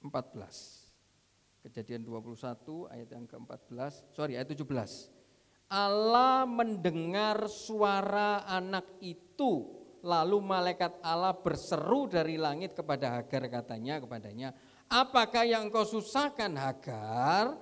Janganlah takut, sebab Allah telah mendengar suara anak itu. Yang didengar suara anaknya, tangisan anaknya, karena anak ini gambaran yang masih polos, masih lugu, saudara, hatinya masih bersih, pikirannya masih bersih. Tapi Hagar pada saat itu karena dia mungkin mengalami satu masalah didepak sama Abraham, hatinya pahit, hatinya sakit, hatinya marah, hatinya tidak terima, saudara. Dia nangis pun dia mengalami masalah tidak bisa menyentuh hati Tuhan. Saudara mau nangis, mau jengking, mau ibadah mungkin 3-4 kali, tetapi kalau yang jelek di sini tidak dibuang, tidak bisa menyentuh hati Tuhan, saudara. Lihat, yang didengar itu adalah tangisan anaknya. Tapi kenapa, saudara? Tuhan tidak kirim orang, aneh, saudara. Tuhan ngomong apa? Ayat yang ke-18, bangunlah, angkatlah anak itu dan bimbinglah dia, sebab aku akan membuat dia menjadi bangsa yang besar. Lihat ayat 19. Lalu Allah membuka mata Hagar sehingga ia melihat sebuah sumur. Pertanyaan saya, sumur itu dari tadi ada di situ enggak? Sumur itu dari tadi itu ada di dekatnya Hagar. Tetapi yang diingat, yang dipikir itu jahat, itu susah, itu tidak mungkin, itu tidak bisa. Sehingga matanya ini tertutup, saudara. Tuhan tidak kirim orang. Tuhan kirim malaikat, bukaan matanya Hagar itu. Saudara, kita kan tidak kepingin, saudara ya. Ada sumur-sumur yang Tuhan sudah sediakan buat hidup kita. Tapi karena pikiran kita masih ada yang jahat, masih ada yang dengki, masih ada yang marah, masih ada yang emosi, masih ada yang dendam, masih ada yang mencuri. Segala macam kejahatan, masih ada yang sombong. Itu menutup, saudara, sehingga kita tidak bisa melihat. Dan sore hari ini, saudara, sore hari ini saya ajak saudara untuk sama-sama yang punya iman saja. Angkat tangan saudara, pegang mata saudara. Yang punya iman saja saudara, supaya kita bisa melihat sumur berkat Tuhan yang Tuhan sudah sediakan, supaya mata kita ini terbuka saudara. Yang punya iman saja, saudara angkat tangan saudara, saudara pegang mata saudara, dan saudara ikuti doa saya. Dalam nama Yesus, semua yang menutup mataku sehingga aku tidak bisa melihat sumur berkat Tuhan yang sudah disediakan buat hidupku, demi nama Yesus terbuka mataku sehingga aku bisa melihat yang sudah Tuhan sediakan dalam hidupku, dalam nama Yesus. Saudara, mata ini harus dibuka, saudara. Kalau mata ini tertutup, saudara, kita tidak bisa melihat kesempatan demi kesempatan. Ada orang datang, ini aku tidak bisa, dibuang saja. Padahal di situ tuh ada sumur, di situ tuh jalani di situ nah. Tapi karena matamu ini sedang tertutup, matamu ini cuma sedang susah, sedih, segala macam, tidak bisa lihat. Saudara, ayo coba saudara. Yang kita ingat, yang kita pikir, jangan susah, tidak bisa, susah, tidak bisa. Ingat pertolongan Tuhan yang lalu. Ketika kita ingat, pikir itu mukjizat pertolongan itu bisa menghampiri kita lagi. Dan kita akan belajar saudara, next selanjutnya. Si puitis ini, si Kidung Agung ini saudara, dia berbicara kepada Hai Radiant One. Saudara, my Radiant One itu adalah hai jelitaku, hai cantikku. Dalam terjemahan The Message itu, if you can find me loveliest of all women. Jadi di antara banyak wanita cuma satu yang dibilang cantik, cuma satu yang dibilang jelita. Saudara, kecantikan, kejelitaan ini itu apa? Apakah memang harus paras yang cantik? Apakah memang harus muka yang ganteng, saudara? Saudara, ternyata di dalam Kejadian 6 ayat 4b, orang yang cantik itu adalah yang menurut Kidung Agung itu, engkau lebih menyenangkan dari kesenangan manapun, lebih memuaskan dari kepuasan manapun, mendebarkan hatiku, mencuri kekuatanku hingga tak kuasa aku menolakmu. Bahkan pasukan malaikat berdiri terpana olehmu. Saudara, maksud kecantikan ini apa? Betul, kalau kita mau merit jadi mempelai itu harus dipoles semua saudara, pakai mua, saudara, make up artist, before after. Waduh, before koyo omas, afternya kok kayak Luna Maya, saudara. Kadang-kadang pria itu tertipu, saudara. Foto ini cantik, saudara, saya pernah kenalan sama perempuan dulu, saudara. Foto orang Malang, saudara. Wih, foto ini wahyu, saudara. Saya chatting, saudara, tak belani chatting sampai hampir 4-5 bulan. Dia kerja di satu perusahaan rokok. Sudahlah, ini cinta jarak jauh ini gak iso kayak gini. Saudara, kamu kesini. Saudara kesini tak jemput, saudara. Pinter, saudara. Dia rambutnya ditutupi, rambutnya panjang, wis enggak apa-apa, bayanganku mukanya wahyu kan, fotonya wahyu, saudara. Tak ajak makan di Galaxy Mall. Ketika makan, saudara, rambutnya disibakan begini. Walah, kok modelnya kayak ini, saudara. Langsung hati saya, waduh, tiwas aku 6 bulan nyeting semua nih, modelnya kayak cucu Meo begini. Waduh, cuman ya sudahlah, wis. Terus habis itu saya dihubungi lagi, wis enggak, kamu nyesel kok ya ketemu aku. Oh enggak, aku lagi ada urusan. Dulu tapi saudara. Saudara, apakah kecantikan yang seperti itu yang Tuhan inginkan? Amsal 31 ayat 30 saudara, dikatakan kemolekan adalah bohong dan kecantikan adalah sia-sia. Oh berarti enggak boleh cantik, berarti enggak boleh tanam benang di hidung, Berarti tidak boleh alis ini dipanjang-panjangkan, bulu mata dicetar-cetar membahanakan. Bukan saudara, tapi ada ayat, kemolekan adalah bohong. Terjemahan lainnya saudara, kecantikan itu cuman kedok. Kecantikan adalah sia-sia, tetapi istri yang takut akan Tuhan dipuji-puji. Sampai di dalam 1 Petrus 3, 3-5 saudara. Perhiasan seorang wanita itu bukan kepang-kepangan rambut, bukan lipstik-lipstikan, bukan cetar-cetar membahana, rambut keluntung-keluntung, bukan saudara. Perhiasan seorang wanita itu perhiasan batinia yang di dalam ini loh saudara. Jomblower saudara yang belum menikah, saudara cari pasangan dikatakan yang takut akan Tuhan. Loh kok kalau takut akan Tuhan tapi ngileran, ya tidak mungkin orang takut akan Tuhan ngileran, iya kan? Ini lihat saudara, kecantikan kemolekan adalah bohong. Saudara, nanti saudara jangan tertawa ya. Saudara, saya melihat sebuah acara televisi saudara. Acara televisi itu, acara televisi luar saudara. Itu lagi acara reality show saudara. Di situ dikumpulkan suami-suami yang beberapa pasangan saudara. Dan ditugaskan si suami itu mengekspresikan pujian kepada istrinya. Ada yang dia beli kembang saudara ya, banyak saudara. Jadi ada pasangan pria begitu ya. Pria yang pertama dia beli kembang saudara, habis begitu dirangkai begitu rupa nanti dikasih. Ada yang tulis puisi saudara, bagus begitu saudara ya. Terus habis begitu ada yang buat lagu nyanyi saudara. Tapi ada satu orang yang beda saudara. Satu orang ini tak lihat, pria ini ganteng. Terus habis itu, loh kamu ngapain? Itu kalau buat bunga, itu kalau buat puisi. Aku mau sewa IO, event organizer. Loh buat apa? Tak buatkan pesta, ada orang nari, pakai bunga, pakai puisi, pakai nyanyi. Karena aku punya istri itu cantik, lebih cantik dari wanita manapun. Ini istri yang aku cari selama ini, yang aku dambakan seperti itu. Laki ini kaya saudara, laki ini ganteng saudara. Bayangan saya juga, wah ini pasti istri ini wayu. Dan kamerawan ini saudara, dia juga, wah dia mulai candid saudara. Candid itu pria ini ke IO ketemu di shooting dari belakang saudara. Dia berkorban, keluarkan uang, bayar IO ini. Nanti ya kamu beli bunga itu, panggil penyanyi itu karena istrinya suka lagu ini. Terus habis begitu kamu beli parfum ini dan itu. Dan habis begitu saudara, dia ini tanya sama suaminya, aku mau syuting istrimu, kegiatan istrimu apa? Wah kamu kalau lihat istriku cantik po, jangan kamu naksir sama istriku ya. Oh tenang, kita kamerawan profesional saudara. Tak kasih tahu ya, istriku tuh kalau jam sekian dia lagi ada di tempat itu lagi berbuat ini. Cantik pokoknya. Saudara ketika dia sampai ke tempat itu dia bingung. Dilihat, mana sih istrinya ini? Dia telepon si prianya saudara. Mana istrimu?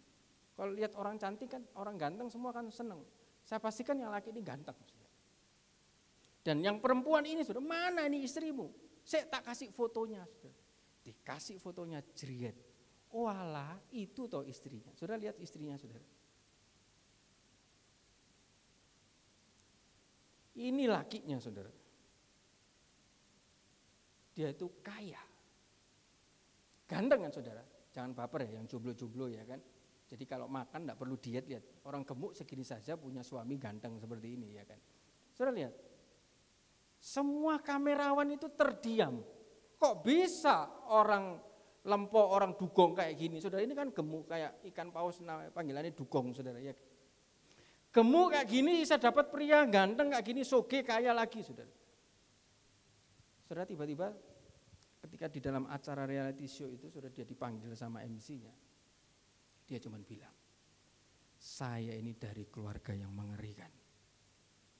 Kedua orang tua saya ini adalah narkoba.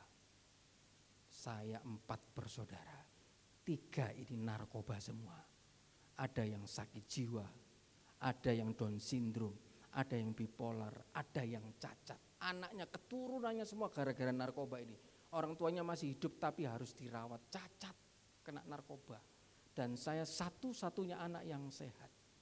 Saya bekerja banting tulang, saya tidak mau kena narkoba ini. Tetapi saya tidak bisa membuang keluarga ini. Saya harus rawat dia, saya seramut dia. Selama saya mencari perempuan, perempuan itu suka sama saya. Tapi ketika saya bawa ke keluarga saya, dia lari. Dia bawa ke keluarga saya bawa ke keluarga saya, dia lari. Ada mungkin, ya sudah enggak apa-apa, saya terima keluargamu. Tapi nanti kalau kamu menikah, kita menikah, aku enggak mau kumpul sama keluargamu. Dan di situ saudara, dia bilang, saya dari keluarga yang mengerikan. Tidak ada satu perempuan pun yang mau dengan keluarga saya. Dan saat itu, penantian pencarian saya terhadap wanita ini terus berjalan. Tapi saya juga harus bekerja, tapi saya harus cari orang yang bisa merawat ini keluarga saya. Saya temukan seorang suster yang mau. Ini si gendut ini, saudara. Dia rawat itu papanya, mamanya, adiknya 5 tahun. Saudara. Tresno Jalaran Kulino. Saudara. Dia bilang, perempuan ini satu-satunya yang terbaik. Dia mau menerima saya apa adanya. Saya tidak melihat fisiknya, saya tidak melihat cantik parasnya, saya tidak melihat bodinya, tapi saya melihat hatinya. Begitu juga kita di hadapan Yesus, saudara. Kita mau seganteng apapun, sehebat apapun, sepintar apapun, yang Tuhan lihat dengan di dalam, saudara. Kalau kita hebat, pintar, tapi isinya yang di dalam tidak baik. Kita masuk dalam pesta anak domba, kita ditolak, saudara. Tuhan bukan lihat yang kelihatan mata, lihat saudara, kisahnya Daud. Samuel saja, nabi saja bisa salah. Tuhan sampai bilang, jangan kau lihat parasnya. Kita cari pasangan yang takut sama Tuhan. Ketika kita dapat itu, dikatakan dia dipuji-puji. Langsung tepuk tangan semua, saudara. Mungkin dia gendut, mungkin dia jelek, tapi dia punya hati yang baik.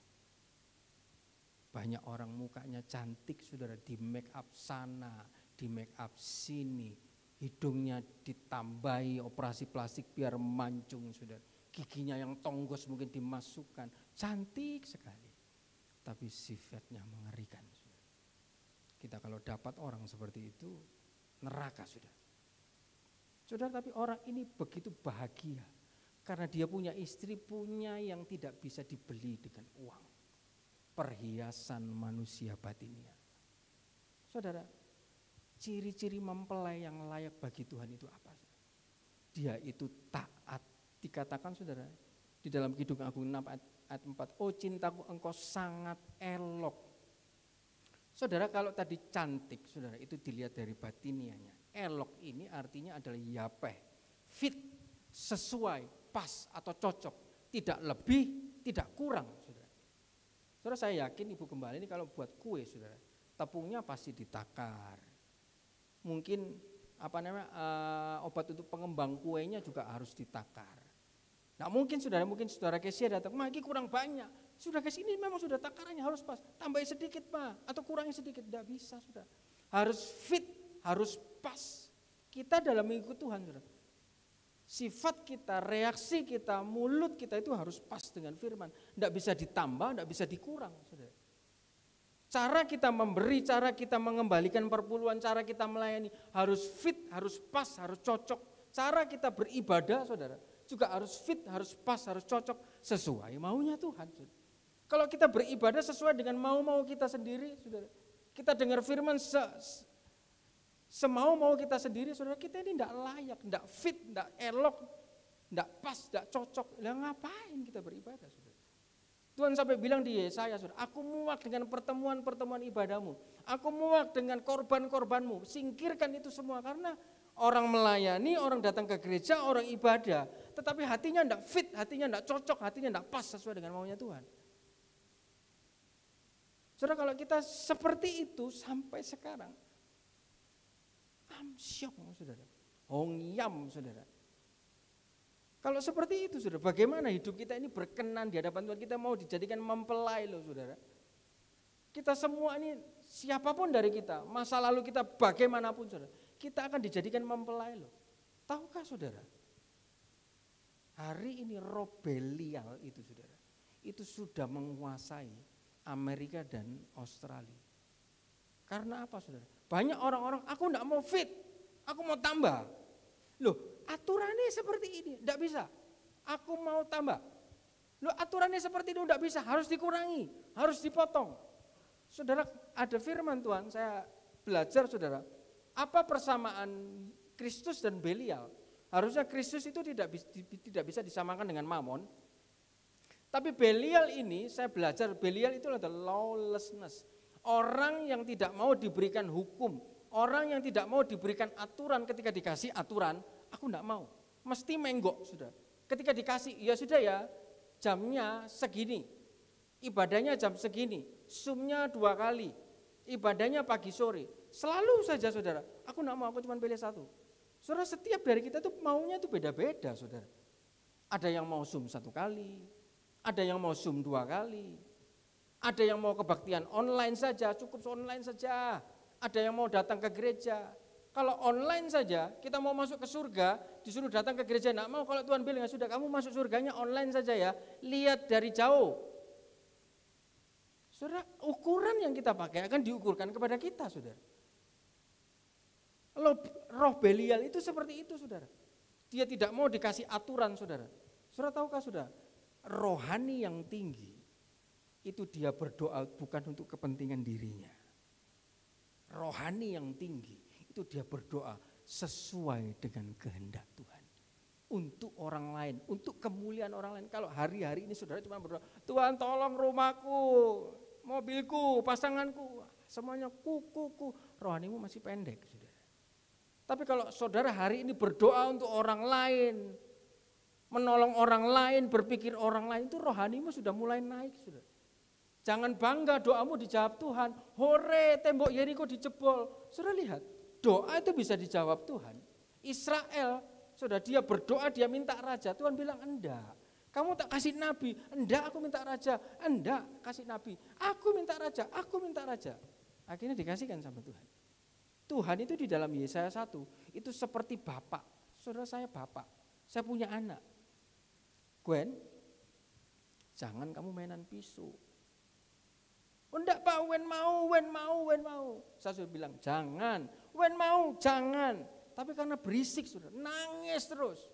Nangis terus. Ini contoh, saudara ya. Nangis terus. Daripada saya berisik, ya sudah, tak kasih. Rame aja, saya enggak mau sumpek. Akhirnya tangannya kena pisau. Tapi ketika dia dikasih pisau, hore, Bapak baik, aku dijawab doaku. Pertanyaannya, apakah doamu itu sesuai dengan kehendak Tuhan? Tuhan kasih mana sama orang Israel? Tuhan, aku minta daging. Mana? Tuhan, aku minta daging. Mana? Tapi dikasih daging sama Tuhan. Hore, doaku dijawab sama Tuhan. Jadinya apa, saudara? Dibunuh semua sama Tuhan, digibur tawa. Saudara, kalau berdoa tanya Tuhan dulu, apakah kehendakmu atau kehendakku yang jadi? Tuhan Yesus ketika berdoa, terjadilah kehendakmu. Saudara, saya kalau doa sama Tuhan, Tuhan paksakan kehendakmu. Saya tidak pernah doa seperti orang miskin. Tuhan minta tolong, karena saya yakin apa yang saya butuhkan Tuhan sudah sediakan. Saya cuma berdoa, Tuhan paksakan kehendakmu. Karena saya masih punya daging, saudara. Kehendak Tuhannya A, tapi kalau daging saya tidak mau B, mau apa?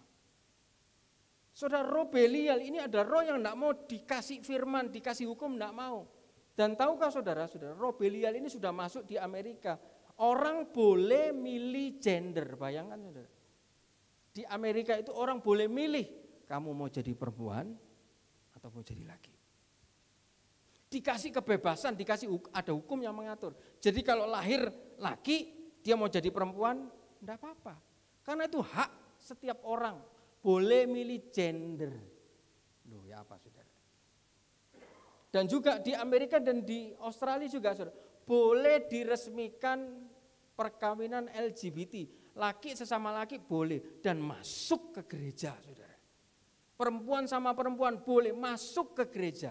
Kekudusan itu dianggap barang remeh, saudara. Kumpul kebo itu dianggap barang remeh. Biasa, semua orang juga seperti ini. Tahukah saudara, ini namanya Janen Scofield, saudara. Dia anak umur 3 tahun, transgender termuda. Umur 7 tahun, saudara, dia operasi kelamin jadi perempuan. Didukung sama mamanya karena hukumnya mengatakan boleh kok milih gender. Dan ini mulai masuk ke gereja. Anak ini bawa lilin, saudara. Malam kudus. Bayangkan, saudara. Roh Belial ini sudah mulai masuk di sana. Orang yang tidak kudus, pastor sama suster hidup kumpul kebo melayani di atas mimbar. Transgender, saudara, anak habis operasi kelamin, saudara. Sama anak-anak yang lain, oh lucu ya anaknya ini, kan lucu ya kan, dari pria Janen Scofield jadi namanya Luna. Saudara searching, transgender termuda diresmikan di sana. Bawa lilin, nyanyi oh holy night, masuk ke gereja. Saudara, sungguh mengerikan sekali orang-orang yang disusupi roh Belial ini, menganggap dia, saudara, saya tidak kudus, saya tidak suci, masih banyak yang salah terhadap saya, saudara. Saudara, bagian terakhir saya akan saksikan, saudara.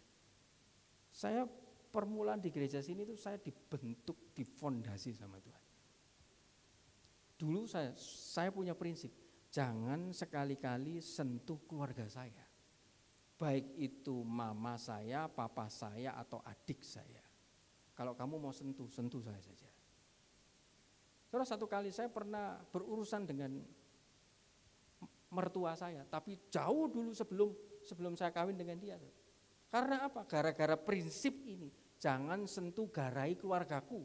Kalau kamu garai keluargaku, aleke nanti metu, biarpun kecil-kecil begini. Sudah saya ketemu orang tinggi gede Pak Fernandes, saudara, saya bawakan kursi. Saudara, adik saya itu lagi nganter kaum muda. Tiba-tiba, saudara, mamanya yang sekarang jadi mertua saya ya, saudara. Tiba-tiba ngomong, saudara, oh adik Alekku gak ngerti aturan. Saudara dengar di telinga saya, murup, saudara. Masih belum baru diolah fondasi. Murup, saudara, Alek yang lama. Saudara. Kurang ajar orang ini ya. Mamanya Novin. Habis itu saya dengar, Lek. Terus saya tanya adik saya, lo apa onyo? Apa kok diilokan kamu enggak tahu aturan? Iya, karena habis ngeterkan enggak pamit. Tak tanya sama dia, lo nyo apa oh? Oh iya dia, aku lagi sakit perut, aku keburu-buru pulang. Ya sudah, enggak apa-apa nyo. Tapi hati itu panas. Pulang gereja, sudah. Habis melayani. Sebelah sini masih ada pohon kelapa, sudah. Saksi hidup. Mamanya Novi datang naik sepeda motor, saya datang. AI, kemarin AI ngomong apa? Iya Lek, adikmu itu enggak tahu aturan. AI punya mulut, tolong dijaga ya. Wah, saya tuding begitu, saudara. Ngamuk dia, saudara. Wah, kurang ajar kamu Lek. Wah. Sampai di komselnya Ibu Retno, saudara. Ada anak muda melayani kurang ajar, wah, saudara. Karena jangan sentuh keluarga saya. Jalan lagi, saudara. Habis latihan di sini, saudara. Latihan musik. Saya dulu sama adik saya bawa mobil sedan, saudara. Sampai orang ngomong, wah sedanmu iki digonang ira ae. Orangnya sekarang sudah tidak tahu masuk surga atau neraka, saudara.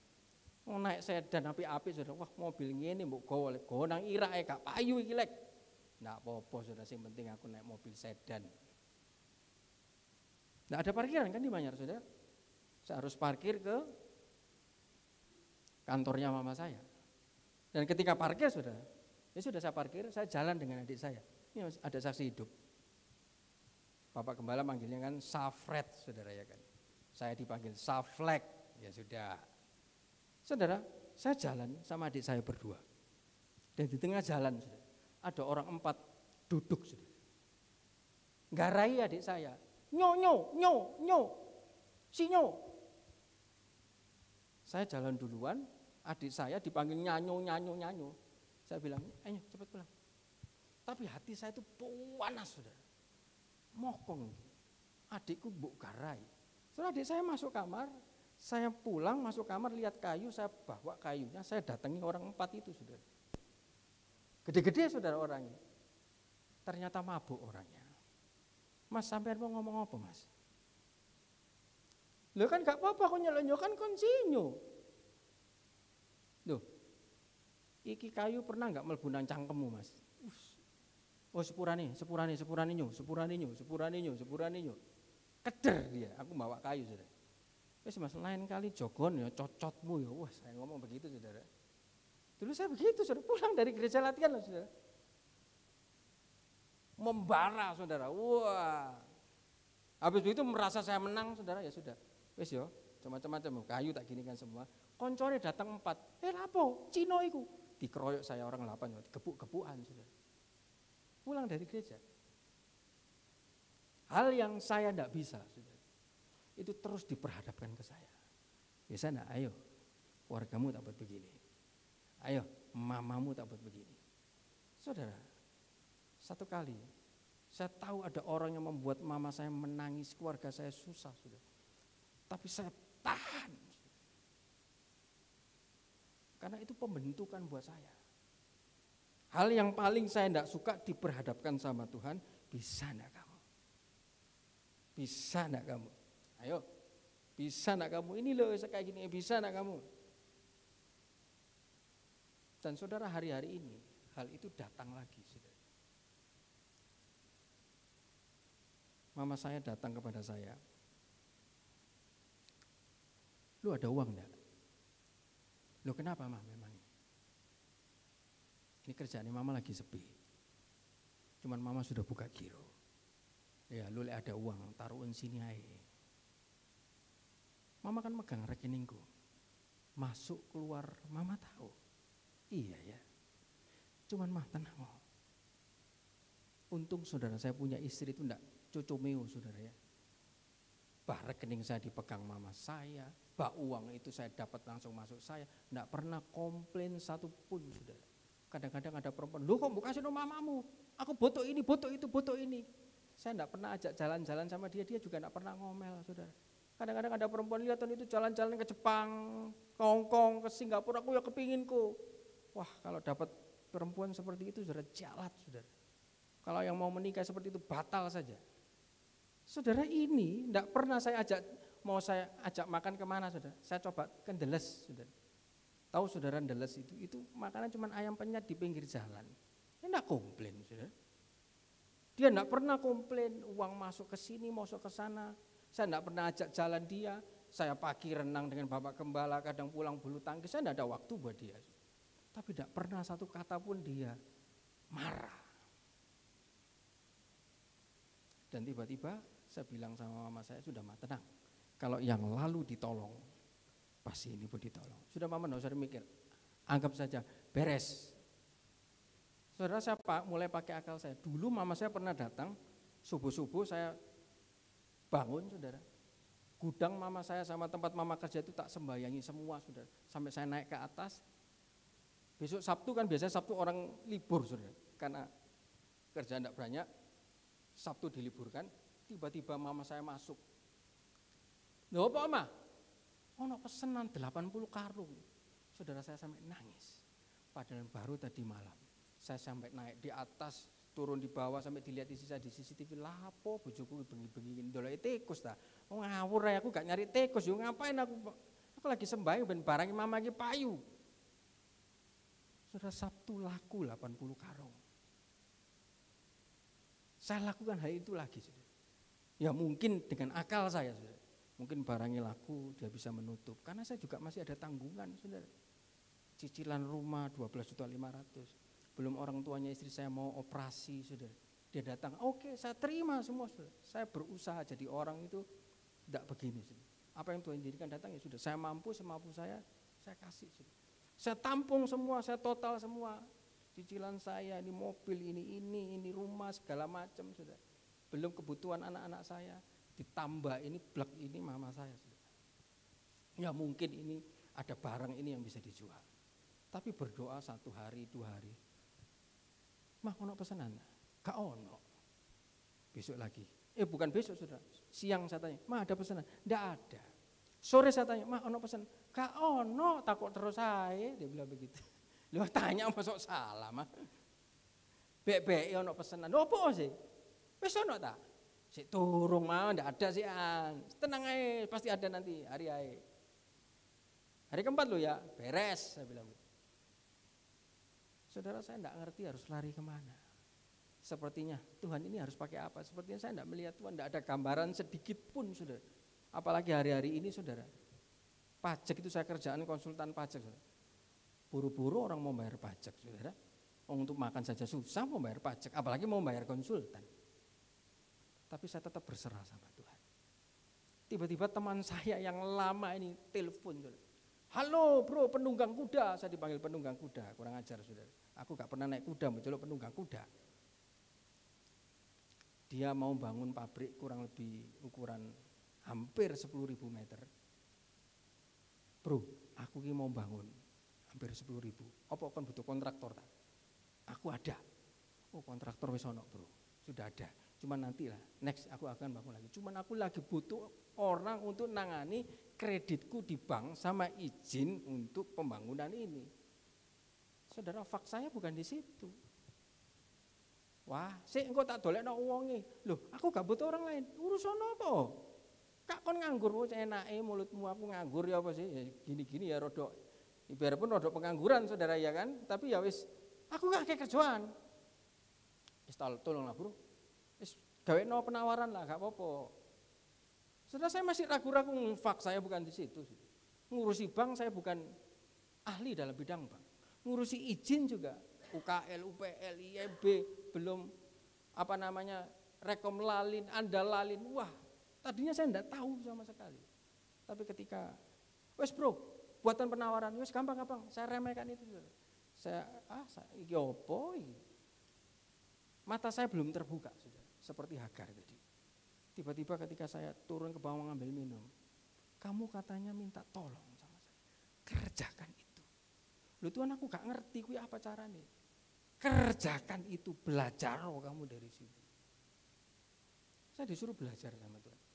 Oh caranya ngurus Vertek ini begini, caranya ngurus UKL, UPL itu begini. Oh cara ngurus andalalin begini. Saya panggil orang-orang seperti saya yang mau urus, saya belajar. Jadi ada orang yang bisa konsultan izin, saya panggil ke kantor, bilang saya mau ngurus. Saya belajar dari mereka satu-satu. Ada 4 orang saya panggil. Saya belajar dari mereka, akhirnya saya paham. Mereka buka harga, saya compare harga oke. Saya buatlah penawaran. 185 juta.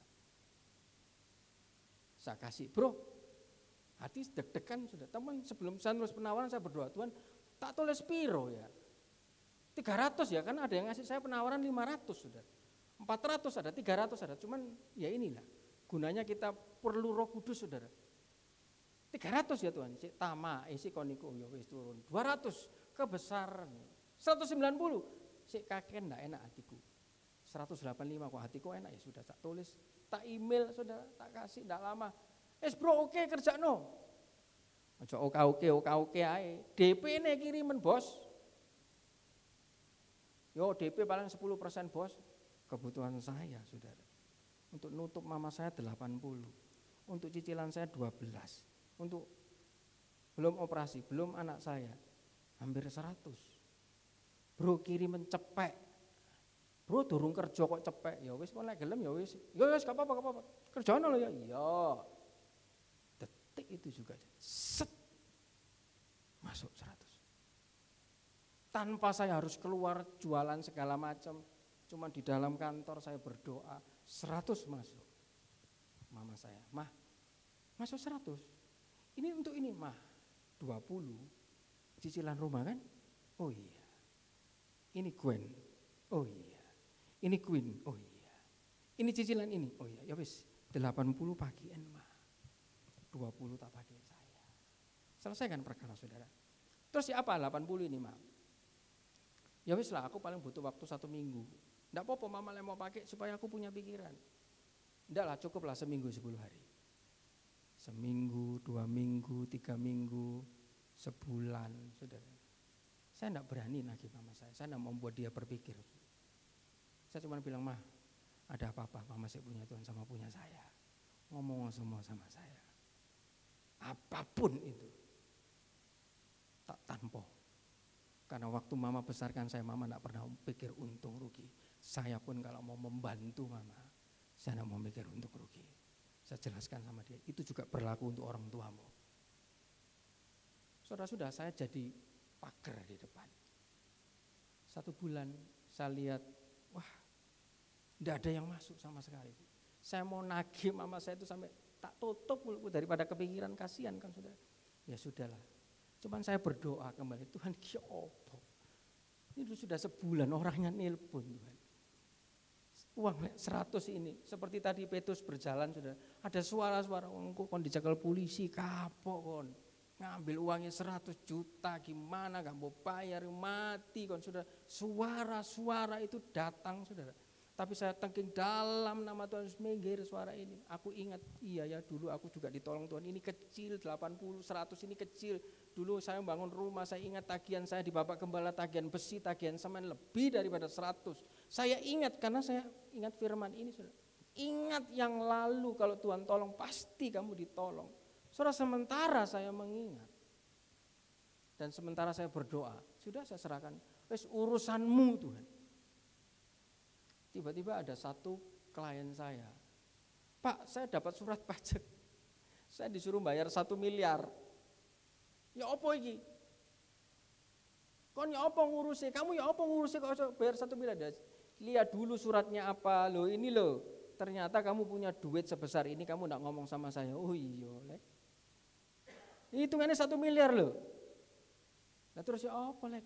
Padahal saudara, dia punya deposit, dia punya tabungan itu dibukakan rekeningnya 8 miliar. Aku gak iso turu lek. Lah 1 miliar ki apa bayarnya lek? Lu kan punya uang. Coba lek kan konsultanku. Ya sudah. Sudah saya bawa surat itu seperti Hizkia saudara. Saya bawa di tas itu. Bawa ke gereja saudara. Tuhan tolong beri saya hikmat. Ya apa cara nangani orang ini? Kalau saudara mungkin aware saudara, foto profile handphone saya ganti kursi. Sampai anak saya kalau saya telepon Novi, "Ma, kursi telepon." Nah, kurang ajar saudara. Saya papanya dibilang kursi telepon saudara. Karena kalau saudara paham lihat, profil saya ganti kursi. Karena Tuhan bilang, kamu urus ini, jalan begini, kamu bilang kamu orang ini, kamu tidak perlu datang, cukup telepon, kalau perlu Zoom saja, kamu Zoom, kamu pakai masker, kamu beli facelift seperti Bapak Gembala, kamu pakai topi atau segala macam, foto profilmu ganti yang lain, kamu ngomong begini, kamu ngomong begitu, sudah saya urus 1 minggu, sudah. Dari 1 miliar itu sudah, cuman bayar 200.000. Dan saya sudah pegang itu, saya datang ke orangnya. Bro, bos, 1M ini. Lek misal ini ya, kamu mampu nih bayar piro? Ya wis, piro lek? 30%? Ya 30% ya boleh lah, 300 juta. Gini bos ya, kita juga kan harus tulus sudah. Kadang-kala pikiran, wah kepingin serakah sudah. Segini bos. Kalau aku berhasil, kamu enggak bayar 1M, aku cuma minta fee, sukses fee 5%. Ya apa? Ya boleh lah, itu sukses fee loh ya. Ya boleh. Gak masalah, daripada bayar 1M. Ya sudah, saya buat suratnya, saya kirim ke sana, sudah. Orang pajaknya oke semua, deal bos, bayar 200.000. Wih, untung lek. Hari itu juga 5% saya dikasih. Setelah saya dapat, saya langsung sisihkan untuk pekerjaan perpuluhan di tempat ini. Saudara, kadang kita menghadapi masalah, Tuhan hitung ketenangan kita, Tuhan hitung cara berpikir kita, Tuhan hitung hati kita. Bagi Tuhan itu tidak ada yang susah, bagi Tuhan itu tidak ada yang mustahil. Apalagi kita sering melayani seperti ini saudara. Jangan kita tipu muslihat saudara. Orang yang menipu, orang yang tidak jujur. Saudara, saya ingat Mazmur 73 Asaf ngomong di dalam 21-22. Ketika engkau pahit hatimu, engkau dungu dan tidak mengerti. Kalau pikiran saudara pahit, jahat. Saudara, Mazmur Asaf 73, 21-22 kalau tidak salah. Itu engkau dungu dan tidak mengerti apa-apa. Bodoh seperti Hagar, tidak bisa melihat apa-apa. Apapun yang terjadi, saudara, proses terakhir yang saya sebelum goal yang 5% ini, saudara, terakhir saya coba, saudara kalau sudah menerima berkat, saudara, kalau saudara kepingin berhasil, saudara telaah, kenapa ya Tuhan kasih saya begini? Proses sebelum saya menerima 5% itu, saudara, hari Minggu saya itu melayani perjamuan suci. Saya melayani, saya sudah ngomong sama istri saya, kamu siap loh ya, kalau koko dewean itu pasti aku enggak mau telat. Tapi saya sudah siap, semua saya pakai jas. Tiba-tiba perut ini mules, saudara. Mules tidak karu-karuan. Saya harus masuk kamar mandi, sudah mau berangkat masuk kamar mandi. Habis itu keluar mules lagi, saudara, mancur lagi. Sampai beberapa kali keluar masuk kamar mandi, saudara. Kebiasaan saya sebelum saya ibadah handphone pasti saya sudah silent. Saudara. Saya silent, saya masukin tas, saya tidak mau ribut soal handphone. Hari Minggu saya hanya untuk Tuhan. Saudara kirim pesan apapun kadang-kadang saya juga tidak lihat dan tidak baca, karena hari Minggu saya tidak mau terganggu sama handphone. Saya silent semua, saudara. Dengan kondisi, waduh perutku tidak enak ya. Wah, ada suara, tidak usah kamu melayani saja. Oh enggak, sakit atau enggak sakit, saya harus melayani. Tapi terlambat. Ya sudah, saudara, saya datang dengan perut itu tidak enak, wis tak paksa dalam nama Yesus. Sampai sini telat, saudara. Sudah telat, kita tahu, saudara, kita punya Bapak Gembala itu disiplin, saudara. Mungkin Bapak Gembala tidak tahu dan saya juga tidak ngomong, tidak salah dia. Saya datang langsung, saudara, daging itu ngomong, saudara. Dia gak ngerti kesulitanmu. Saudara, itu sabar, itu pengolahan buat saya. Duduk di situ, saudara. Firman juga dihantam lagi. Pelayan Tuhan harus jadi contoh, saudara. Iblis mulai angin itu mulai ngomong lagi, saudara. Dia tidak tahu begini-begini. Tidak, itu proses buat saya. Saudara, tidak ada sedikit pun saya mau marah atau mau apa. Saya terima, saya telan itu, saudara. Dan ketika saya menerima itu 5%, saya diingatkan. Kalau kamu waktu itu marah, buyar, sudah kondisinya tidak seperti ini. Saudara perlu, saudara, kita menelaah hidup kita. Jangan kita sudah pegang sedikit, kita sudah angkat kepala.